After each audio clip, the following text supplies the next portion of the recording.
guys, and welcome to this week's episode Analyser. So this week on the channel we played this Whimsicott team. It was a lot of fun, and on paper it looks a lot like the current World Championships. Ryota's team, the 6 Pokemon are pretty much identical, but the movesets and spreads and the choices of item and things like that are slightly different.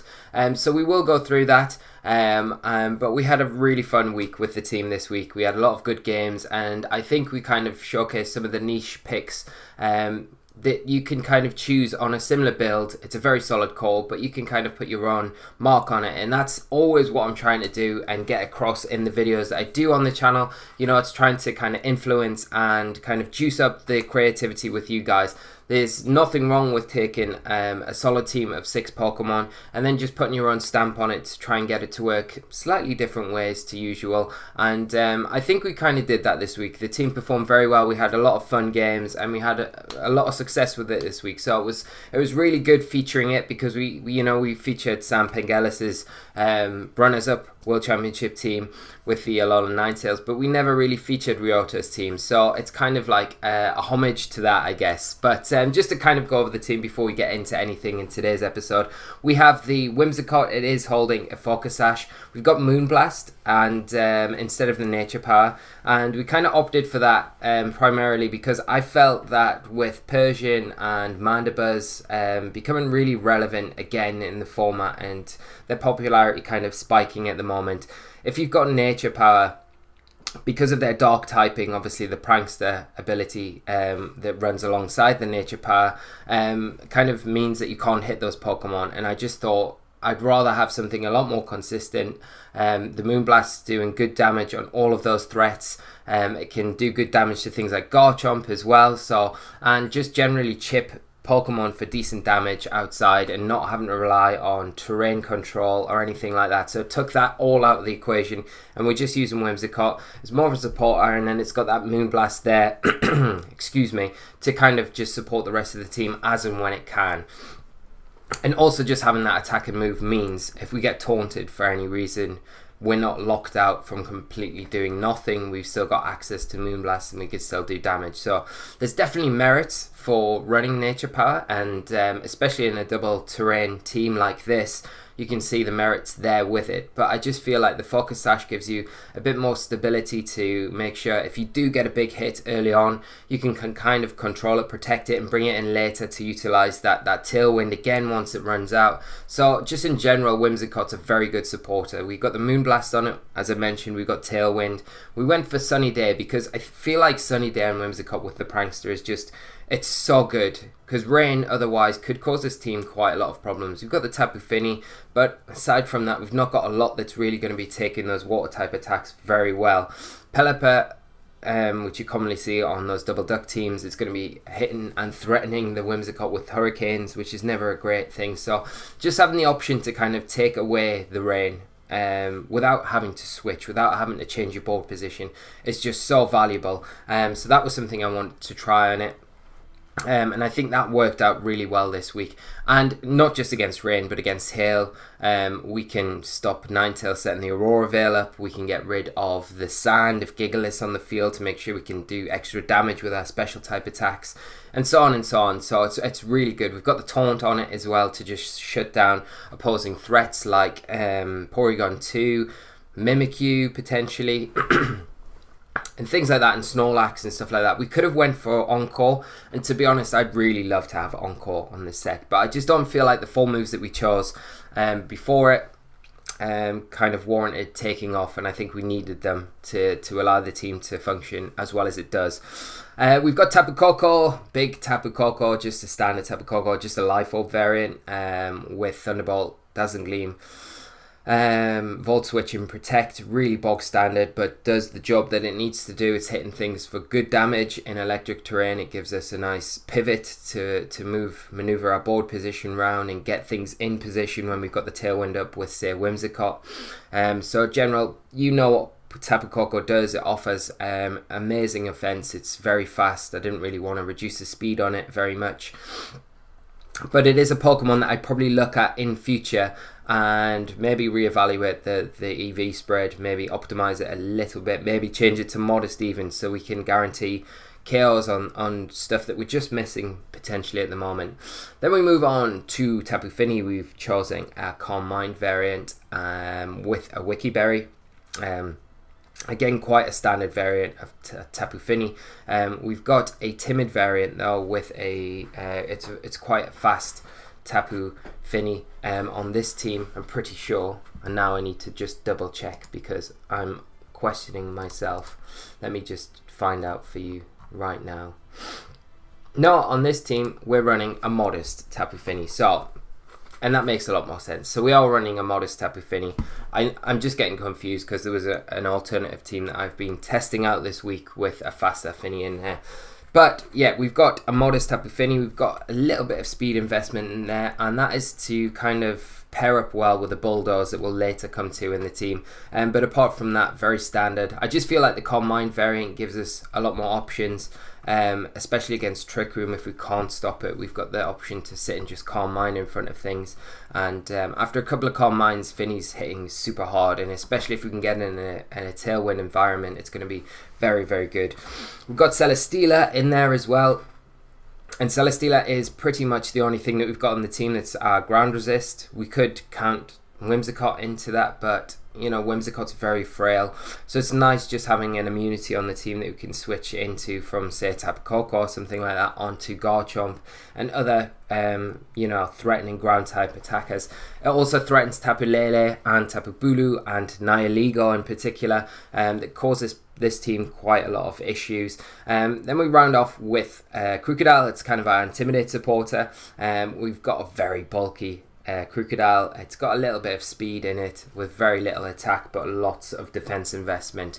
The Pastebin will be in the description below if you guys want to jump on and try this team out as well. But for instance, like this Crocodile can survive a close combat from a -1 Hariyama, which is pretty nice. So just as like little calculations here and there do help out in the long run, and we're not missing any KOs on the Ground EMZ, the Tectonic Rage that we've got on it with Earthquake. It's got Crunch as well, and Bulldoze was the third option on there. I did have Taunt on it originally, but I felt with Whimsicott on the team, I didn't really need the Taunt, and the additional speed control was quite a nice option, especially for something alongside Fini, where if I'm facing down against maybe a Kartana and I can get potentially a Bulldoze off in that situation, that would then, you know, Fini's outspeeding at the next turn. And this is really dire situations I'm just trying to explain, and you know, put a bit of logic behind why I've got it there. And also I feel like it's more beneficial for the team on a whole than Taunt would be, that we've got anywhere with Whimsicott. And I feel like we'd probably be bringing Whimsicott to the majority of games anyway, so we'd always have access to Taunt. And then we round the team off with the Alola Marowak, and this is a bit of another niche kind of pick here because we've not actually went for the more common and generally used Lightning Rod ability on Marowak. I decided to go with Rockhead because I think one of the big issues I always have with Marowak, and it's kind of really unfolded as we've gone through this week, has been that when Marowak has Lightning Rod, you kind of tend to want to switch it in a lot of the time, and it's not the bulkiest of Pokemon, you know, and that is a problem in itself, switching it in on attacks, taking little bits of chip damage. And then the bigger problem arises when you want to get off your attack like a Flare Blitz, and then you take all that recoil as well, and you're looking at, after one attack with Marowak, just off switching it in and one attack, you're going to be KO'd or in KO range. And it's I always found that a bit of a crux with Marowak. But with the Rockhead, you can kind of bluff, as we've seen this week. You can bluff the Lightning Rod. And like I said many times through the games that we played, if you sit it in front of a Tapu Koko or another electric type attacker, and we haven't revealed the ability, there is no way in, like, there's no chance they're going to risk a Thunderbolt in front of a Marowak, knowing that it could potentially just be wasted.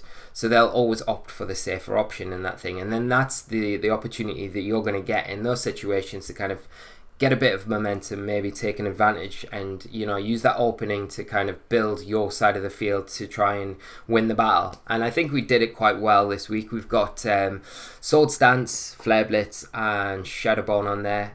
It is a very speedy Marowak. I think we could have probably dropped down a speed tier. The speed tier that we're hitting now is to outspeed Adamant Max Speed Pheromosas in a Tailwind, so we hit like 2 or 4. And we could have potentially dropped that down, and I would probably advise dropping that right back down to maybe just outspeed stuff like Kartana, Ninetales, so base 110s I think is probably a sensible option when you've got the Lightning Rod, because you don't worry about Tapu Koko at all with the Lightning Rod, whereas with the Rock Head it can attack you with the electric type attacks and it will be doing a lot of damage. And I've missed out what we ran on the Celesteela. We've just got a standard Celesteela spread of Heavy Slam, Flamethrower, Leech Seed and Protect moveset, I mean. So that is the squad in a nutshell, but I feel like it's pretty solid, and like I say, I've had a lot of fun running it this week. So we get into game 1 this week against Tanka-chan, and he was running a team of Oranguru, Gigalith, Lucario, Araquanid, Dhelmise and that Gastrodon. So obviously a Trick Room team. We can try and taunt things, but we know we've got the Lucario to kind of deal with. And this match is alright. We see the leads come out here. We see the Lucario lead with the Oranguru, and we lead off with our Tapu Fini and our Whimsicott. And like I said earlier when we were kind of covering the team, like in a Trick Room situation, Fini is always a nice Pokemon to have on the field and just start boosting up with your Calm Minds while you can kind of just try and shut down the Trick Room or concentrate on its partner if it is a Follow Me user and things like that. But we don't do that here. We actually opt to switch out our Fini for Marowak, a fear of the final Gambit, which could have potentially been coming out from that Lucario, being a Scarfed variant. That's something that is being used. And we get a Moonblast into the Lucario. Taunt actually coming out from the Oranguru. And no Trick Room, but we're not in a bad position right now because the Lucario is not really threatening us too much. If it is Scarfed, then it's locked into Follow Me, and the Oranguru here is pretty much free to just set up the Trick Room. But I feel like this was like an alright game, and I think we eventually get our Tapu Fini in, and we get the Calm Mind boosts up and things like that, and we do win. The next match that I want to really talk about was the important one, because I think this one we go up against Freddy here, and he's running a team, as you can see.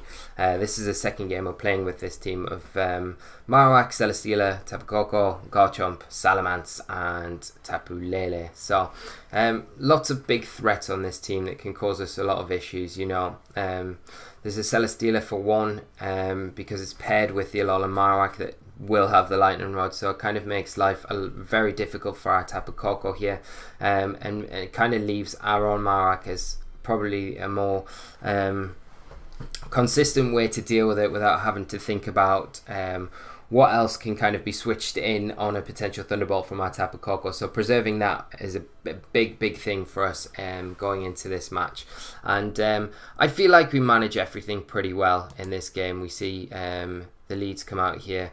My opponent leading with the Tapu Koko and the Lele, getting the Psychic Terrain up. We do go for a Tailwind, I'm pretty sure, and it all comes down to where are we going? So let's just skip right forward. So we've got Crocodile, yeah, we've got Marowak and Whimi against Tapu Koko and Salamence. So we do go for a Tailwind here. That's going to mean that our Marowak is going to be faster than the Tapu Koko. I think at this point the Salamence has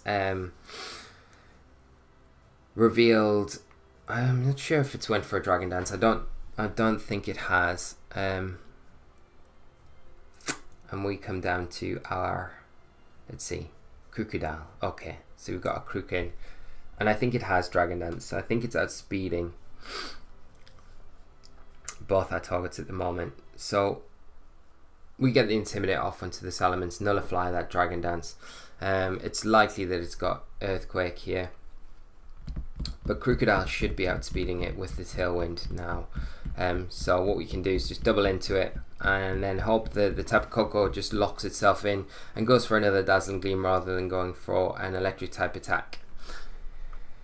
But we end up seeing, I'm just going to skip this because it takes probably a little while for it to actually click in, but we see, okay, so we go, yeah, Salamence goes for an Earthquake here, KOs the Tapu Koko, KOs the Crocodile. We get a Crunch off onto it and we get a Shadow Bone and pick up the KO onto the Salamence here, which is great. So we're down to 1-on-1 now, and then my opponent brings in their Marowak. Now they protect. In this situation we're in a Tailwind. Even without the Tailwind, I think we're fine. We're going to outspeed this Marowak. It's probably not going to be a Jolly variant. It's not going to be as fast as us, so we should be able to pick up the KO here. My opponent on the first turn goes for a Protect to try and stall out the Tailwind. And then the second turn, and this is the crux of this game, and we should have really won it because we got ourselves into a nice position here where we were in a position to take the game, but just down to bad EVing from ourselves. We go for the Shadow Bone again. I think we've got the game, and unfortunately it is not quite enough, and this is a big thing, and this is the bit I really need to highlight and push the point forward, because this was something I definitely overlooked when I was kind of just quickly EVing the team. And you know, you can quite easily sometimes put a team together and just do the defensive calcs, so you know what you're going to be surviving. You know, you can get kind of into this rut where you kind of sit and think, right, well, I've got this Pokemon, so this is what I need to survive. I need to survive attacks from this, this, and this. But the big thing is always as well, it's great doing the defensive calcs and it's really important, but the more important ones are always going to be your offensive calculations, because your offensive calculations are the ones that are going to mean you're picking KOs up, and especially on big threats and things that you should be KOing, you've got to make sure that you are KOing stuff. If you're fiddling around with EV spreads to maybe boost speed, boost HP, boost defenses and things like that, just make sure, double check that you're not losing KOs when you do that, because in most situations when you do that, it's sometimes not worth the change of EV spread if you're losing certain KOs. There's obviously exceptions for everything when you're doing EV spreads, but a lot of the time when you need to be picking up a one-hit KO, because most other opposing Marowaks are going to be 252 attack or very close to that, so you know that they're going to be able to pick up the KO on you. You're like, our variant here is fast, it's not as bulky, so the chances are it will be KOing us, it will be fainting our Marowak. So we need to ensure in those situations, if we're outspeeding it, we need to justify that we're outspeeding it and pick up the KO as well. And this is a big lesson learned. I wasn't upset about the way we lost the match. I think it was really good to highlight the point that it's something that we need to deal with going forward in the week, and we did that. So that is that one. And then we go on to Tuesday's episode. We've changed our Marowak. We make sure we increase the attack EVs that we've got there to ensure that on a 252 HP, 4 defense EV invested along Marowak, we'd always be guaranteeing that one hit kill with the Shadow Bone. So that situation is not going to happen anymore. So that's good, and that's a good lesson, I think, to kind of take forward for anyone starting out. So we have a go into this match here. This is a crazy match that we have on Tuesday against Yang. He's got a mono water type team, and really, on reflection here, we should look, you know, and identify that the Starmie could have Trick Room, because we just kind of ignore that. Like, it's known that Starmie carries Trick Room. There's Trick Room Pokemon dotted throughout this team. Araquanid, Lantern, Primarina, they're all going to enjoy a Trick Room environment. So it's likely that the Starmie has a switch there. You've got the faster modes in Poliwrath and in the Tentacruel, and especially if there's a Rain Dance user in the team, which there likely is because it's a mono water type team. So it'll have a fast mode as well, with that Starmie acting as a faster Pokemon as well as a Trick Room setter. So we go into this match and we lead off with our Whimsicott Tapu Fini, and the big thing is here we totally ignore the Trick Room and we go for that Tailwind, and straight away make things super difficult for ourselves. We see Poison Jab revealed on the Araquanid, and then the Starmie here, after we've set the Tailwind up, goes for a Trick Room, puts us in a terrible position. But the saving grace for us here was that Calm Mind on the Tapu Fini. We're able to kind of boost up, play around the Araquanids, Poison Jab, stall out the Trick Room, and then kind of overcome that with another win. So that was quite nice. And it was quite a quirky team to play against in the end. So it was decent. And and I think it does come down to the Stormy and our Tapu Fini. But we are able to KO, and that's just down to the Calm Mind. So kind of shown its worth there, the Calm Mind from the Tapu Fini in this Moonblast here. I think does, huge damage. And that's game really there. It's in Moonblast range. And then we'll go into our next game against Shen, and they're running quite an interesting team. You know, they've got a rain user in there with Pelipper. They've got the Togedemaru. They've got that Salamence Metagross core as well. Milotic with competitive. That's going to be a bit awkward to face down against, and Tapu Bulu. So lots and lots of things that are just awkward for our team to play against. Like you've got the Togedemaru there. It's awkward for Tapu Koko to get its electric type attacks off. Tapu Bulu is going to threaten a lot on our team. So we've got to really utilise our Marowak very well, and potentially Celesteela in this matchup because it can perform extremely well.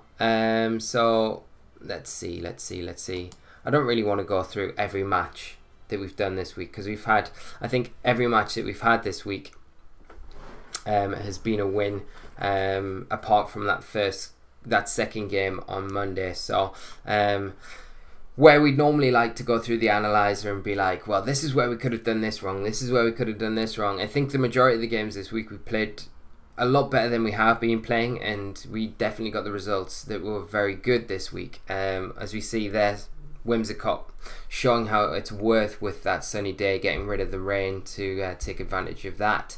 And we don't need to worry about matching tailwinds. If the Pelipper goes for a tailwind here, you know, we can always go for it the following turn. Obviously my opponent here bringing in the Togedemaru to kind of help that a little bit, stop the Whimsicott getting the tailwind up. But it's an option if there wasn't fake out for my opponent on the other side of the field. But yeah, we do all right here. And again, Marowak coming in at the end. We do kind of reveal that we haven't got Lightning Rod on our Marowak partway through this match though, which is a bit of an issue. And I think this is one of the matches where we probably would have been better off with Lightning Rod. And that's the other thing I kind of want to just talk about as well. I think if we go to if we skip forward to, I'll just miss this off, and we skip forward to Wednesday's games, and I'm not sure if it's this game. I think it might be the next one. Is it where we face down? I don't think it's this one either. It might be Friday's episode. But again, two solid games here. We play against two pretty solid cores. We've got Stefano there with a very common kind of Mandibuzz Lele core. Just the inclusion of Kartana and Crocodile that are a little bit different from your normal variants there, but able to deal with it again. And then we have that scary Smeagol Xurkitree lead in our first game on Wednesday with Make My Day. And this is quite an interesting one because this pairing of Xurkitree and Smeagol is very, very scary. But I feel just the inclusion of having Whimsicott in the team makes this so manageable with the options to Moonblast targets, to pick up a KO on the Smeagol, to taunt things, to Tailwind as well, just to support in general. Just Whimsicott's been absolutely phenomenal this week. But let's find this match that I'm talking about, and I think it might be this one where we've got El Chan. So let's go into this. He's running a team of, it's a QR code team that we see on our first game on Friday. Just Tapu Koko, Tapu Lele, Kartana, Garchomp, Arcanine, and Mandibuzz. So lots of options there. You've got the Mandibuzz for the Tailwind, speed control. We can't taunt it because we're a Prankster. There's a Tapu Lele as well that can disrupt that Prankster ability and things like that. Arcanine, Kartana aren't the most friendly, familiar faces for our Whimsicott, so there's a lot of threats to kind of shut down and work against our Whimi here. So see my opponent here lead off, and I think this is where, is this the game? Let me see. I think, is this the game? Maybe. it might have been that Togedemaru game where I felt like the Lightning Rod would have been a lot more useful. But this game here in particular on Friday is where I think we get away with the bluffing. And we never actually reveal that we've got Rockhead or Lightning Rod in this match, I don't think, which is pretty nice. And it goes to show that you can kind of get away with it. So in most situations here, we'd be really threatened with our Tapu Fini. We're probably in Thunderbolt range, but we decide to kind of call the bluff and say, right, well, we're in a Tailwind. Let's get a Calm Mind up and let's just attack the Lele, expecting the Tapu Koko to go for a Dazzling Gleam rather than a T-Bolt, or either switch out. And lo and behold, we get the Calm Mind off, we get the Shadow Bone into the Lele, and we also get a Dazzling Gleam coming out from the Koko, which suits us down to the ground and kind of sets us up to close the game out later on from there.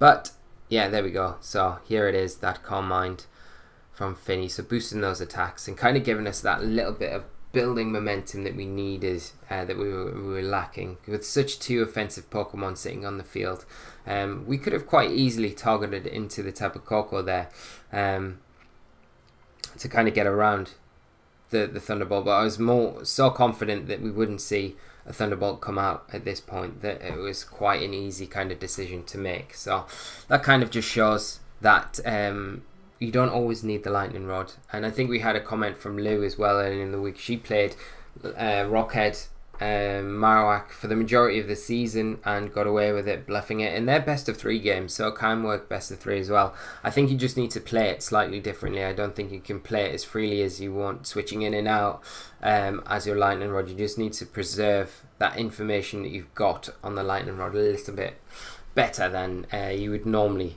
play it, and that might work better in playing Marowak in general. You know, you're going to be able to conserve it a lot better. It's going to be able to perform the roles you want it to a lot better because you're conserving it and not just freely switching it in to protect something from an electric type attack that could potentially be coming out from your opponent. By doing that, putting your Marowak in a bad position, taking chip damage and so on, like we explained at the start of the video. So yeah, all in all, I feel like it was a pretty good week, and we rounded off with a match against let me find it. Here we go. Ninfia. Is it Ninfia or Ninfia? I don't know. But they're running a team of let's go back. Murkrow, Porygon Z, Cortana, Alola Marowak again. Alola Marowak seem to be like everywhere at the minute as well. Tapu Fini and Gigalith, so lots of threats there. The Porygon Z is always an awkward one to play around, and the Murkrow again, another dark type that's immune to those prankster taunts from our side of the field.